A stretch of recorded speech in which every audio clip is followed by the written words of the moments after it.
All right, so we are back, and today we are going with episode 2 of my predictions for this massive fight week. You guys already saw the Canelo versus Caleb Plant predictions, but today we are taking a look at the main event of UFC 268, Kamaru Usman and Colby Covington #2. These guys went to war the first time, and I have no doubt that the second will be just as entertaining. So make sure you guys are here for our watch party on Saturday night, UFC 268 and Canelo versus Caleb Plant. You guys already know we have fun picks. We do wagers. I have punishments based off those wagers. All of that and more is possible because of today's sponsor of the video and the sponsor for the live stream on Saturday, MyBookie. That's right, guys. MyBookie.ag is the spot to be this weekend if you're dropping some money on these events. Canelo versus Caleb Plant. That line is massive, but starting to shrink as the fight comes closer. You have Kamaru Usman versus Colby Covington, a lot closer of a fight. If you want to take advantage of all that and more, use my code WADE when you sign up at MyBookie,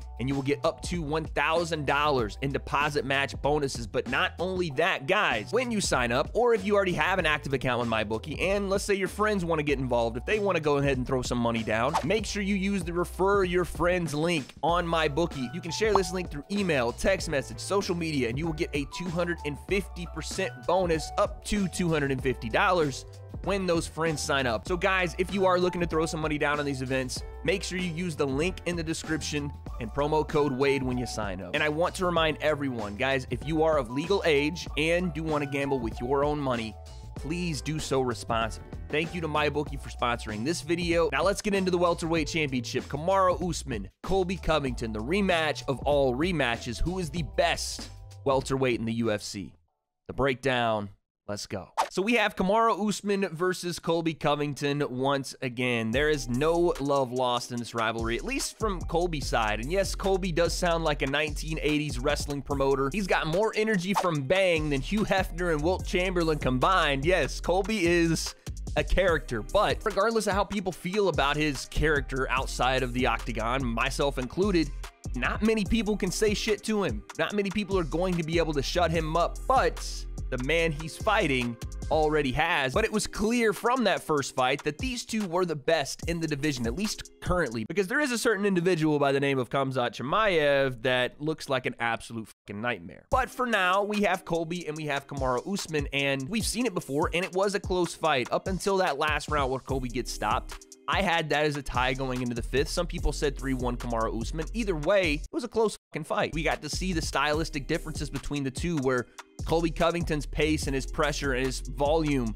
throughout that fight won him, I thought, either 1 or 2 of the first couple of rounds just off of that pace, just off of his volume forward. But Kamaru Usman on the other side was a bit more patient. He would answer Colby's shots with a straight right hand, popping the jab, stepping outside, but all of it with big time power. And again, that patience to sit in that pocket with Colby, unafraid of the shots that Colby was hitting him. And that fight's important because we got to see ultimately what happened when Colby's pressure did not break Kamaru Usman. But what makes this fight different? How does each guy find their hand raised? And ultimately, who is that guy that wins this fight? Let's talk about it. So for Kamaru, let's start with the champion, the guy that's already done this, who's already knocked Colby down and put him away. The biggest thing for Kamaru, in my opinion, really, you don't have to change a lot. You just can't eat as many shots, right? Colby Covington landed volume throughout the fight, but especially in rounds 1, 2, and even at the start of round 5, he was having success by continuing to just pressure front foot, landing multiple shots. I think now Kamaru being with Trevor Whitman,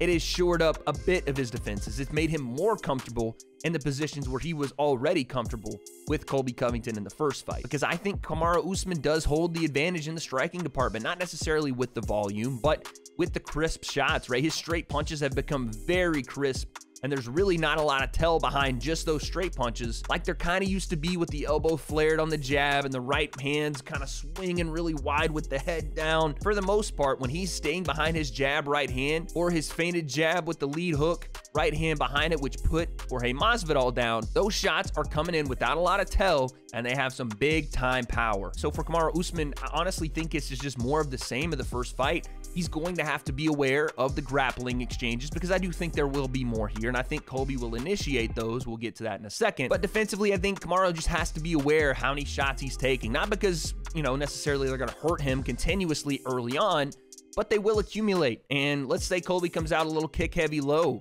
and takes away that lead leg from Kamaru Usman. And then on top of that, you look at what if this goes to a decision and Colby is racked up rounds early. Those things can accumulate and you could put yourself in a really bad position late in the fight. So for Colby, what does he need to do a little differently? In my opinion, Colby can't just get into a kickboxing fight with Kamaru Usman and expect to not have to pay the price at some point. Unless Colby's striking not only ability, but a little bit of that power to get some of the respect from Kamaru Usman to not just stay in the pocket, unless that's gone up exponentially, I don't think that Colby's just going to out-volume Kamaru the entire fight. With Kamaru's improved striking, he is going to catch something and it's going to be big. I don't know if it'll be the jab that just continues to pop and pop and pop, and all of a sudden he throws one that feels like he's throwing some kind of sledgehammer behind it. Or it could be a right hand that Colby doesn't see because Kamaru is masking punches a little better. All I'm saying is it can't just be a kickboxing match. Colby has to go out, in my opinion, he has to grapple. And I know Kamaru's never been taken down. The idea doesn't have to be that you get Kamaru even down, but you have to get him to work. You have to get him to defend himself. Colby has to switch the game plan up just a bit. It doesn't have to be a lot of grappling, but it does have to be some, and it has to be meaningful. It doesn't mean he goes in and feints a shot and then stands back up and here we go with the kickboxing again. No, he has to go in and touch that lead knee. He has to go in and grab onto that single leg. And from that, Colby has to hope that Kamaru Usman does gas a bit so he can go back to that volume. So then maybe it is easier to get that takedown later in the fight, or it's easier to land some volume to walk through some of those big right hands that Kamaru puts on you. Maybe they just don't have the pop that they would early on, or while the gas tank is a bit more fresh. And I know some of you guys are going to say, Wade, that was a close fight heading into the fifth, and if Colby doesn't get stopped, he might win that fight. So why would he change things? Well, he didn't win that fight. And that's why we have the fifth round, right? It didn't matter that Colby had done well early in the fight, because as the fight went on, those shots that Kamaru was landing in the first round or in the second or third round, they weren't affecting Colby then as much as they would later on in the fight, because Kamaru continuously stayed patient and was able to finally find that big one that he planted on Colby not only once, but twice, and put him down. So as far as my pick, I could see Kamaru finishing him again. I really could. I could see him, just because of the vast improvement in his straight punches while he's been with Trevor Whitman. It's just hard for me to think that Colby Covington has improved his striking to the degree he's going to out-volume Kamaru Usman without getting touched with one of those big shots. And the pace we saw in the first fight, I don't know if Colby can go at a higher pace, and Kamaru was still there in front of him. And again, you do have the risk of Colby being the offensive grappler, which I think he needs to do. But if you can't take the guy down, if you can't even threaten to take him down, and we do end up back in that kickboxing range, I still think it favors Kamaru Usman, and I do think he puts Colby down again. I will say round 4 stoppage to Kamaru Usman. I think he handles the volume early.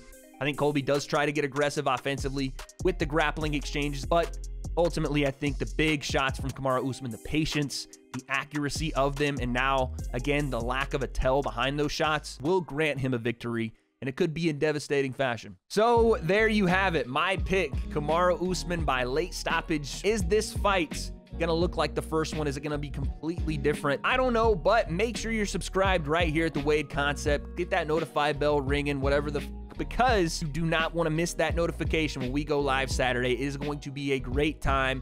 Make sure you tune in. We got all types of crazy stuff going on in these live streams. You don't want to miss it. And as we leave off, the question still remains: Kamaru Usman, your reigning champion and still, or Colby Chaos Covington and new? I don't have the answers, but Saturday here on live stream, you and I guess we'll find out.